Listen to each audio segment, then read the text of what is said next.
La historia de la dinastía Rothschild, tercera parte. Vamos a cubrir en esta tercera parte un periodo de unos 50 años aproximadamente, poquito menos.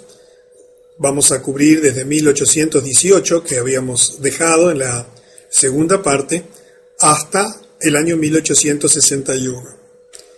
Debemos comprender que la dinámica de los hechos, en la medida que avanzan y nos acercamos a nuestro tiempo, tiene periodos de acontecimientos extraordinarios, llamativos, sorprendentes, y tiene también periodos de preparación o periodos en los que las cosas no salían exactamente. Recordamos de la segunda parte, por ejemplo, cómo el Congreso de Viena fue un intento fallido ya de establecer en aquel momento el gobierno mundial, y cómo tuvo la oposición de Rusia, de la familia del zar, que bueno, después veremos cómo termina esa historia cuando llegamos ya al siglo XX.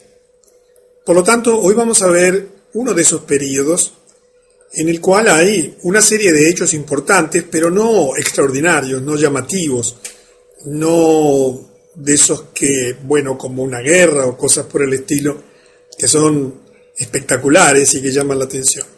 Pero de todos modos vamos a seguir viendo hechos muy importantes que van a ir poco a poco armando el esquema de dominio mundial necesario para establecer un sistema de gobierno mundial con un completo control de toda la humanidad.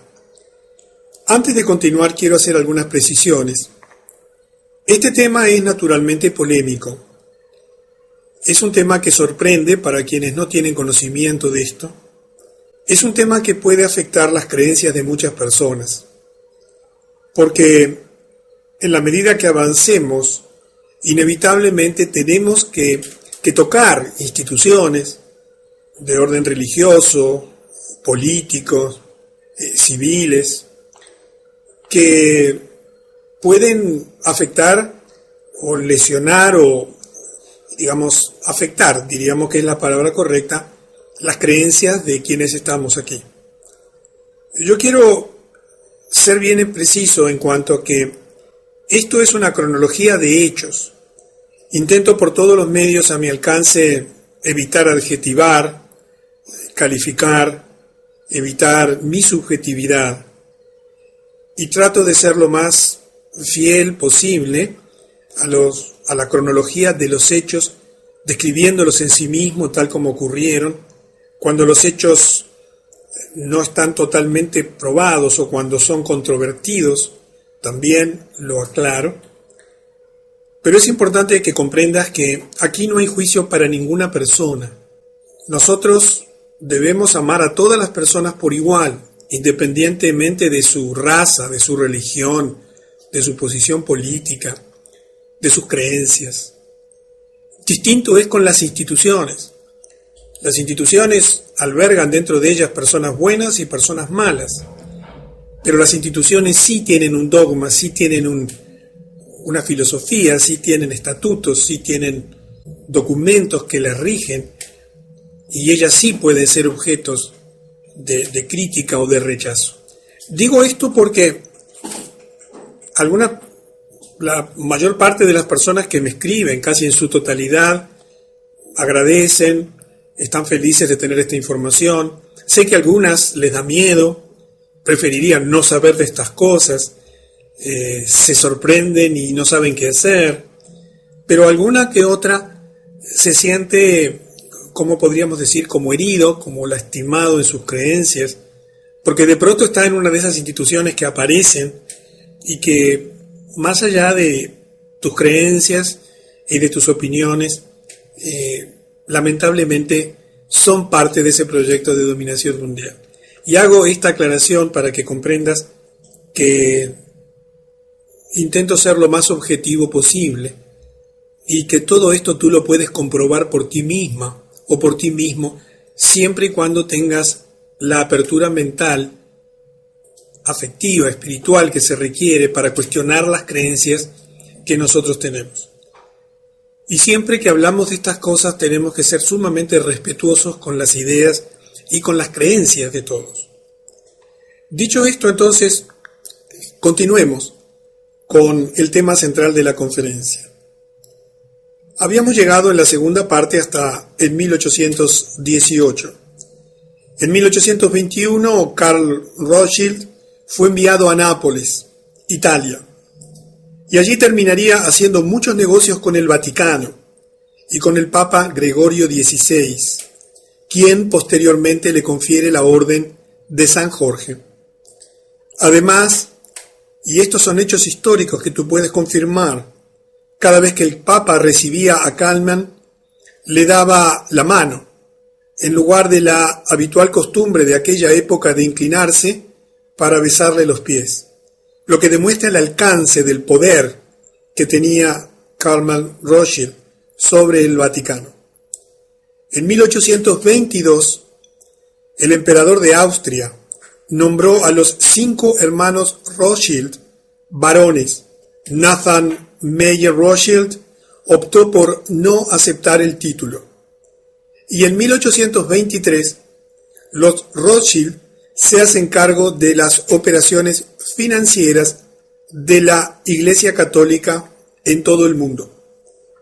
Verás cuando lleguemos al siglo XX, cuando todo esto que había comenzado a gestarse y que afectaba, por ejemplo, a la Iglesia Católica, surge a luz, y te vas a sorprender de las cosas que te vas a enterar que tienen que ver, por ejemplo, con los manejos financieros de los Rothschild, que en realidad manejan todas las grandes fortunas de todos los lugares y de todas las familias y de todos los grandes negocios y complejos industriales del mundo. Pero sigamos adelante, porque en 1827 ocurre una presencia importante en la historia, en el desenvolvimiento de la historia mundial, que es la presencia de Sir Walter Scott. Él publica una obra maestra muy conocida, 9 volúmenes, sobre la vida de Napoleón. Y en el volumen 2, él afirma que la Revolución Francesa fue planeada por los Illuminati, Adam Weishaupt, y que fue financiada por los cambistas de Europa, los Rothschild. Observa la importancia de esta afirmación, que coincide perfectamente con lo que habíamos comentado anteriormente respecto de la Revolución Francesa, y fíjate qué diferente es la historia que nos han enseñado y te han enseñado en el liceo, en la escuela, cuando se habla de los orígenes y de las causas y del desenvolvimiento, por ejemplo, de la Revolución Francesa. Y ahora llegamos a un acontecimiento muy importante dentro de la historia de los Estados Unidos y del desenvolvimiento moderno de todo este tema de las finanzas en el mundo. En 1832, el presidente Andrew Jackson, el 7º presidente electo de los Estados Unidos, que actuó como tal desde 1829 hasta 1837, dirige la campaña para su segundo mandato en el cargo bajo el lema Jackson y ningún banco. Esto es en referencia a su plan de tomar el control del sistema del dinero americano para beneficiar al pueblo estadounidense y no para la especulación de los Rothschild. Si tú tienes un billete de $20, la imagen que aparece modernamente allí es justamente la imagen del presidente Jackson, que fue uno de los pocos presidentes a quienes se intentó asesinar, y que en todos ellos hay un hilo conductor común, y es el intentar apartarse del manejo financiero que hacían los Rothschild de las finanzas y de la moneda de los Estados Unidos. Es interesante que apenas un año más tarde, en 1833, el presidente Andrew Jackson comienza la eliminación de los depósitos del gobierno, que en ese momento estaban depositados en el segundo banco de los Estados Unidos, que recuerda que era el Banco Central de los Estados Unidos, al cual se le había dado una segunda concesión. La primera había caducado allá en 1811 y que estaba controlado por los Rothschild. Y en su lugar ordena depositar todos los fondos públicos en bancos dirigidos por banqueros demócratas. Obviamente esto generó una respuesta inmediata de los Rothschild. Se dice que los Rothschild entraron en pánico, haciendo lo que mejor sabían hacer, contrayendo la oferta monetaria para causar una depresión financiera. El presidente Jackson, conociéndolos, más tarde declararía: ustedes son una cueva de víboras y ladrones, y tengo la intención de derrotarlos completamente, y por el Dios eterno los voy a expulsar. Esto es historia, son datos confirmados, cosas que tú puedes verificar que ocurrieron en ese tiempo y que realmente tuvieron una importancia trascendente, no solamente por lo que ocurrió puntualmente en su tiempo, sino para ayudarnos a entender la verdadera lucha por el poder que existe detrás de los gobiernos y particularmente en la potencia mundial angloamericana.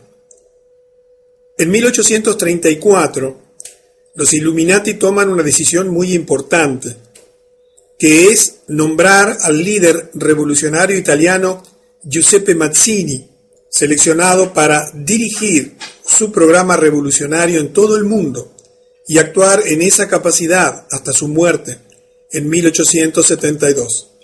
Seguramente en tu país o en tu ciudad debe haber algún monumento allí en honor a Giuseppe Mazzini, alguna cuadra, alguna calle que lleva su nombre.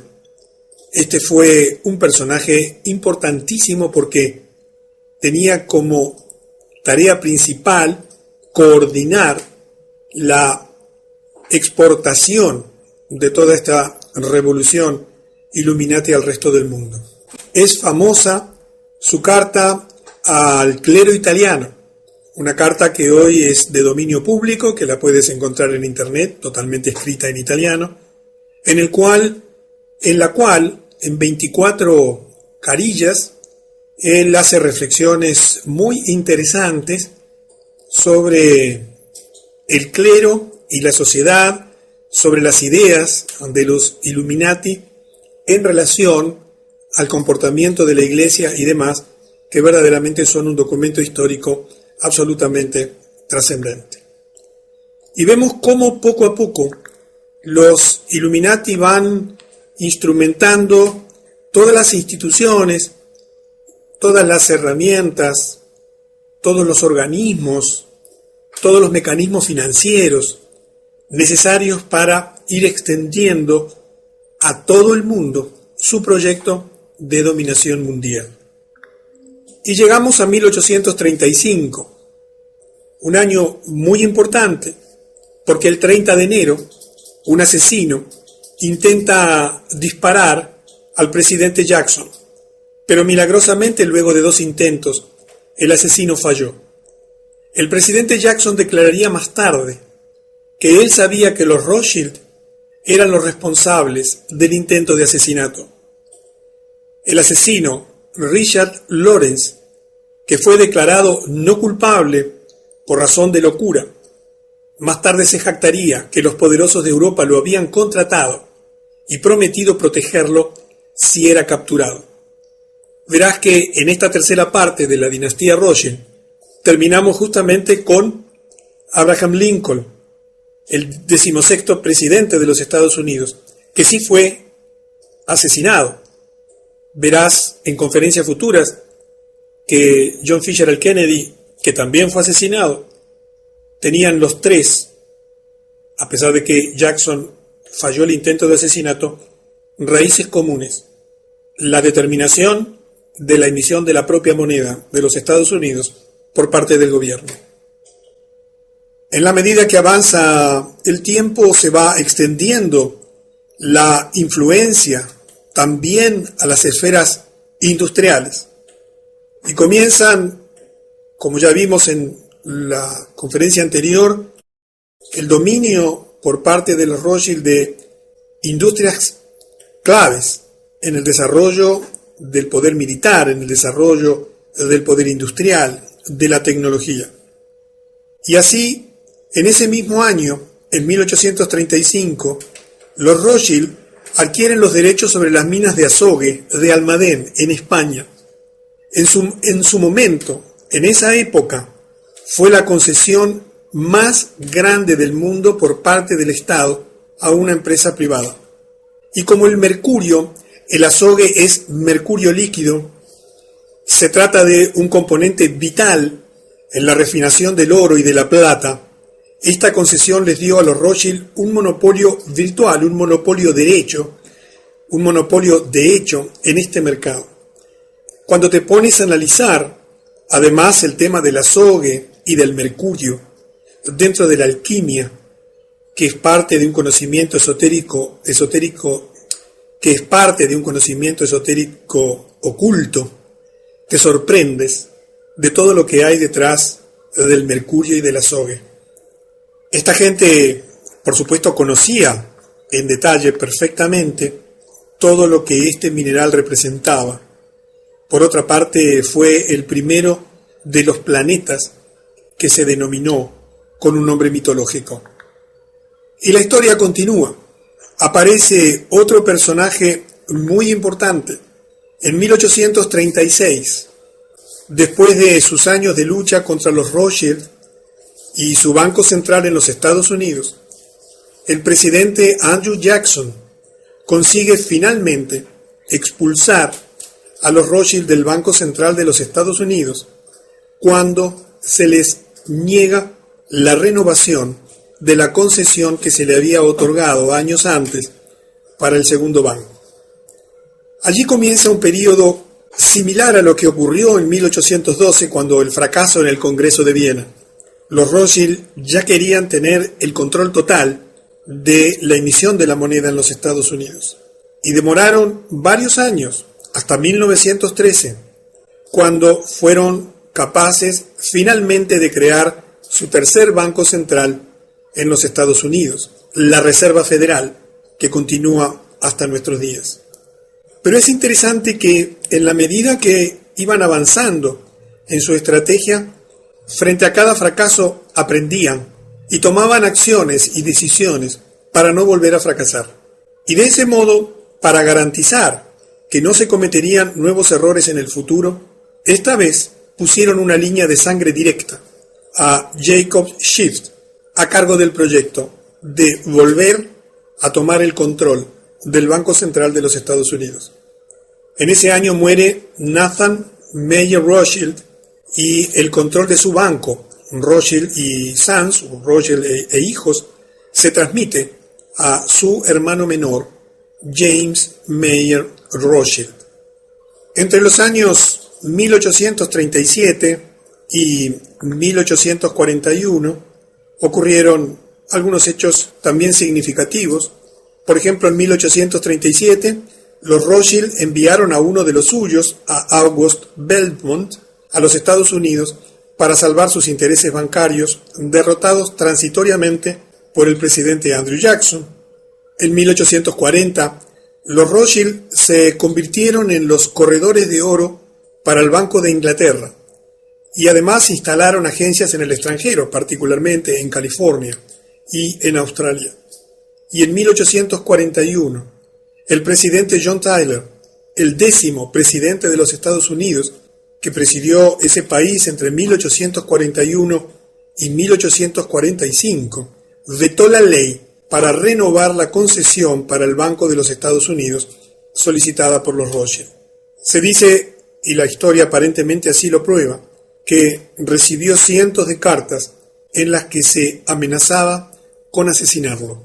Y esto es una constante en la historia de los Estados Unidos, esa sórdida lucha por detrás del poder. Porque en realidad, como recuerdas, uno de los Rothschild había declarado: denme el control de la emisión de la moneda de un país y no me importa qué marioneta de turno sea elegida para gobernar. Y el avance en el dominio de la industria y de los conglomerados industriales principales que generan la gran riqueza del mundo continúa. Así, en 1844, Salomon Rothschild compra United Coal Mines, las minas de carbón unidas de Victovice, y la compañía austrohúngaro Blast Furnace Company, compañía de hornos de alta fundición, que lo llevarían a constituirse en uno de los 10 principales conglomerados industriales. Cuando tengas el panorama completo hasta nuestro tiempo, verás cómo detrás de todo esto hay un plan. Hay un plan que busca el control financiero, que busca el endeudamiento generalizado de todos los países, de todas las sociedades, de todas las familias, de todas las empresas. Pero hay también un plan militar de financiar ejércitos y armamentos. Pero hay también un plan industrial de apoderarse de todos los sectores básicos y principales en la producción de energía, en la producción de tecnología de última generación. Verás también planes comerciales para apropiarse de la riqueza de todo el mundo, dominando las actividades comerciales de mayor influencia. Verás también planes en relación a la salud de la población, a través de los sistemas de salud del mundo entero, coordinados y dominados desde los centros de poder, modernamente a través de las Naciones Unidas y de la Organización Mundial de la Salud. Planes relativos a la alimentación, controlando absolutamente la producción de alimentos en todo el mundo y concentrándolas. Y te vas a sorprender de las cosas que están ocurriendo en este momento. Te digo esto como un resumen para que entiendas que poco a poco se fue elaborando y perfeccionando el plan. En la medida de que avanzaban los años, los planes se iban perfeccionando porque además las tecnologías y los medios de comunicación que disponían por su enorme capacidad de concentración de capital, les permitiría siempre seguir creando y diversificando planes que en definitiva llevarían al control completo de la humanidad. Y aparece otro personaje muy importante en la historia, que es una personalidad muy conocida, Benjamín Disraeli. Él llegaría a convertirse en 1844 en el primer ministro británico. 2 veces publica Königsberg, en la que caracteriza a Nathan Mayer Rothschild como el señor y maestro de los mercados monetarios del mundo, y por supuesto, prácticamente dueño y señor de todo lo demás. Literalmente, con su garantía, sostiene los ingresos de la Italia meridional. Reyes y ministros de todos los países cortejan su consejo y son guiados por sus sugerencias. Benjamín Disraeli era la marioneta, es decir, el primer ministro británico, financiado y puesto en ese lugar de influencia, nada menos que por los propios Rothschild. Y si eso lo miras en lo que está ocurriendo hoy modernamente, también ocurre exactamente en todos los centros de poder principales del mundo. Quienes llegan a gobernar lo hacen justamente por las esferas de influencia que tienen estos banqueros internacionales a través de los mecanismos de financiamiento del poder. Y llegamos a un año en el cual hay una declaración muy importante, el año 1845, en la cual muere el gran patriota americano Andrew Jackson, el 7º presidente de los Estados Unidos. ¿Recuerdas? Antes de su muerte, se le pregunta cuál consideraba su mayor logro como presidente. Sin dudar, respondió: yo maté el banco. Y esto era en referencia al hecho de que había marginado al segundo banco de los Estados Unidos en 1836. Los hechos cobran sentido y el rompecabezas comienza a armarse cuando te permites avanzar en el tiempo y comienzas a interrelacionar las cosas, porque allí es que la verdad que se ha intentado ocultar a lo largo de los siglos surge a luz en forma absolutamente evidente. En 1845 también, Jacob Meyer Rothschild, quien ya se había casado con su sobrina, recuerda las costumbres de mantenerse dentro de la línea sanguínea, casándose entre primos hermanos, con su sobrina Betty, la hija de Salomón Rothschild. Este hombre Jacob, ahora conocido como el barón James de Rothschild, gana el contrato para construir la primera línea de ferrocarril más importante del país, continuando con la extensión de su imperio económico. Se le llamaba el Chemin de Fer del Norte, el Camino de Hierro del Norte, y corrió inicialmente entre París y Valenciennes, para luego unirse a la red ferroviaria de Austria, construida por su hermano y padre de su esposa, Salomón.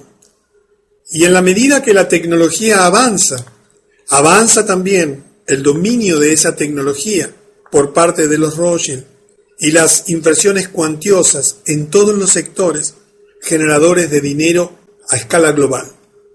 En Inglaterra la influencia, ya la sabemos, muy importante desde siempre. En 1847, Lionel de Rothschild, ahora casado con la hija de su tío, Kalman Rothschild, es elegido como parlamentario por la ciudad de Londres, y allí tienes una imagen que ilustra el momento que ingresa para el juramento de rigor. Pero en ese momento de la historia había un problema para este hombre Lionel Rothschild. Él era judío y en ese momento era de rigor un juramento basado en la fe cristiana para acceder al escaño en el Parlamento. Lionel de Rothschild se negó a hacerlo debido a que era judío, y su escaño en el Parlamento quedó vacío sin que nadie lo ocupase durante 11 años, hasta que nuevos tipos de juramentos fueron permitidos. Sin duda que él debe haber sido un representante de incalculable valor para su electorado, por el hecho de que nunca pudo votar un solo proyecto de ley, porque no pudo entrar en el Parlamento, y sin embargo se las arregló para mantener su escaño parlamentario durante 11 años sin ejercerlo. Estamos hablando de la primera potencia mundial en aquel momento, un parlamentario que no podía ejercer su mandato y que sin embargo conservaba el cargo. Y ahora llegamos a un año también muy importante para la historia de la humanidad, que fue 1848. Allí, en ese año, Karl Marx publica el Manifiesto Comunista, Das Kapital. Y es interesante que al mismo tiempo que él trabajaba en esta publicación, Karl Ritter, en la Universidad de Frankfurt, estaba escribiendo la Antítesis, que serviría como base para Nietzsche, el nietzscheanismo. Ritter fue un hombre muy interesante. Él dejó una obra extraordinaria, su nombre era Karl, y él teorizó muchísimo sobre la relación entre los estados y la naturaleza, entre la física, el lugar físico donde vivían los países y los pueblos, y desarrolló una teoría muy revolucionaria que sirvió de base y que fueron adoptadas después por estrategas nazis como Karl Haushofer, que era un geoestratega del nazismo, porque él, entre otras cosas, había justificado la teoría denominada del espacio vital y decía que a una costa de la eliminación de otra nación o pueblo, eso era legal y justo, interpretando que la conquista de ese pueblo o de esa nación era una necesidad biológica para el crecimiento del Estado, y que cuando esa necesidad aparecía era correcto eliminar otra nación o pueblo. Y eso fue justamente una base del nazismo. Nietzsche también tuvo una influencia muy importante, porque estas escuelas combinadas, y particularmente la de Nietzsche, se desarrolló más tarde en el fascismo y luego en el nazismo, y se utilizó para fomentar, como después veremos, las dos primeras guerras mundiales. Lo interesante es quiénes estaban detrás de la financiación de estos pensadores de ese tiempo, entre comillas. Tanto Marx como Ritter, como Nietzsche, fueron financiados bajo la instrucción de Rothschild. La idea, y aquí te recuerdo el año 1776, cuando Weishaupt formula el documento constitutivo, fundacional de los Illuminati. La idea era que quienes dirigen la conspiración global podrían usar las diferencias entre estas ideologías para dividir más y más en grandes facciones a la raza humana. Y mira si lo lograron, dividirla en campos opuestos, de modo que pudieran armarlos luego del lavado de cerebro, para así combatir y destruirse entre sí. Y en particular, con el gran objetivo de destruir todas las instituciones políticas y religiosas. Cuando uno entiende cómo se fueron desarrollando los hechos, cuando uno comprende cómo los medios de información que ya estaban en sus manos, recuerda el dominio de toda la prensa escrita y todos los medios de impresión, las grandes editoriales y demás. Cuando uno comprende ese proyecto de dividir para reinar, de armar a las partes en conflicto, fomentando las peleas y divisiones entre ellos, para que se autodestruyan, uno entiende mucho mejor la historia de estos últimos 2 siglos. Y vamos a presenciar una declaración interesante de una señora que era la madre de los Rothschild. En 1848, en primer lugar, muere Eva Janot, la esposa de Amschel, y en 1849 muere Gutel Schnapper, la esposa de Meyer Rothschild. Se dice que antes de su muerte, con indiferencia, habría declarado, y decimos habría porque esta no es una cosa que podamos confirmar históricamente en base a documentos. Si mis hijos no hubiesen querido guerras, no habría habido ninguna. Es de las tantas cosas que no se pueden probar, pero que perfectamente encajan en el rompecabezas general. Más allá de ser verdad o no esta afirmación, lo que sí era verdad, indiscutiblemente y sigue siéndolo, es la capacidad y la determinación para financiar a los bandos en pugna. Y el imperio económico ya era abrumador. Recuerda que a fines del siglo XIX, o sea, a fines de los 1800, ya los Rothschild dominaban o tenían en su poder, a través de los conglomerados industriales y comerciales y financieros y militares, más del 50% de la riqueza mundial. Y comienza una costumbre que se extendió hasta nuestro tiempo, la construcción de grandes mansiones, denominadas casas solariegas, pequeños castillos. En esa década de 1850 comenzó esas construcciones como demostración de poder, y fue en la zona de Ventmore, por ejemplo, en Inglaterra, en la zona de las Ferrières, en Francia. Aquí tenemos un ejemplo de un pequeño castillo, el Waddesdon Manor, propiedad de uno de los Rothschild, que hoy fue donado por parte de los Rothschild al gobierno inglés en el sur de Inglaterra, pero que es administrado por la familia Rothschild. Estas construcciones de casas solariegas se extenderían en todo el mundo, todas ellas llenas de obras de arte de incalculable valor.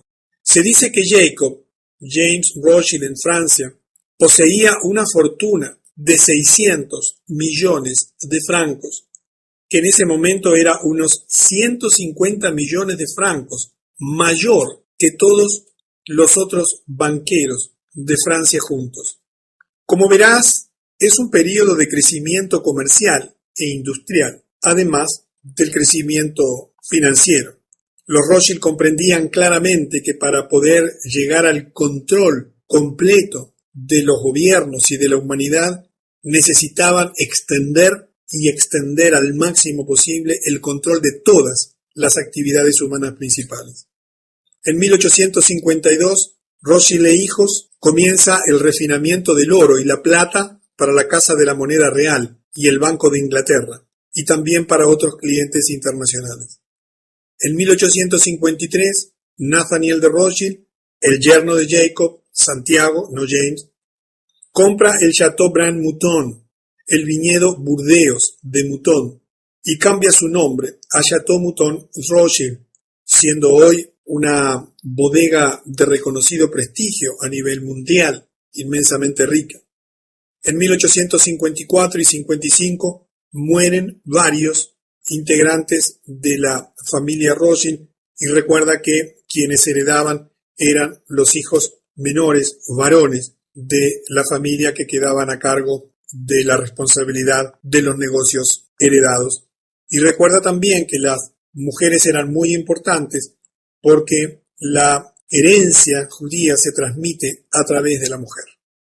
Y llegamos a el 1858, donde Lionel de Rothschild, recuerdas que había quedado imposibilitado de acceder al escaño en el Parlamento inglés por negarse correctamente, de acuerdo a su fe religiosa, a hacer un juramento sobre una fe de otra religión.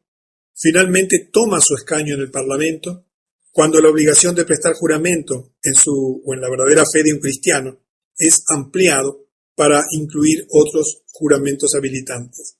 Se convierte así en el primer miembro judío del Parlamento británico. Era necesario tener el control o la influencia también en los ambientes políticos principales. Y vamos acercándonos al final de esta tercera presentación. Estamos llegando a un acontecimiento también muy importante en la historia de los Estados Unidos. En 1861, el presidente Abraham Lincoln, el 16º presidente de los Estados Unidos, desde 1860 hasta su asesinato 5 años más tarde, en 1865, se acerca a los grandes bancos de Nueva York para tratar de obtener préstamos en apoyo a la guerra civil de Norteamérica, que en aquel momento estaba desgarrando la nación. En tanto que estos bancos, estos grandes bancos, estaban bajo la fuerte influencia de los Rothschild, le ofrecen un trato que sabían que él no podía aceptar, un interés del 24 al 36% sobre todo el dinero depositado.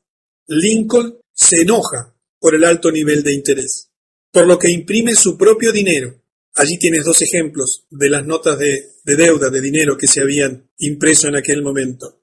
E informa al público que se trata de ahora en más de una moneda de curso legal, aplicable también para el pago de deudas públicas como privadas. Y comienza entonces una puja por el control financiero de la nación. Y aparece otro presidente que se opone tenazmente al poder que los Rothschild pretendían ejercer. Y todos sabemos cómo terminó. En 1865, asesinado. Pero de eso nos vamos a enterar en detalles en la cuarta parte de la historia de la dinastía Rothschild, cuando ahí sí vamos a entrar en acontecimientos ya trascendentes, porque nos estamos acercando al final del siglo XIX y el comienzo del siglo XX tiene acontecimientos extraordinarios, la fundación de la Reserva Federal, la Primera Guerra Mundial y otras cosas cuyo conocimiento te van a sorprender. Así que nos veremos en la cuarta parte de la dinastía Rothschild.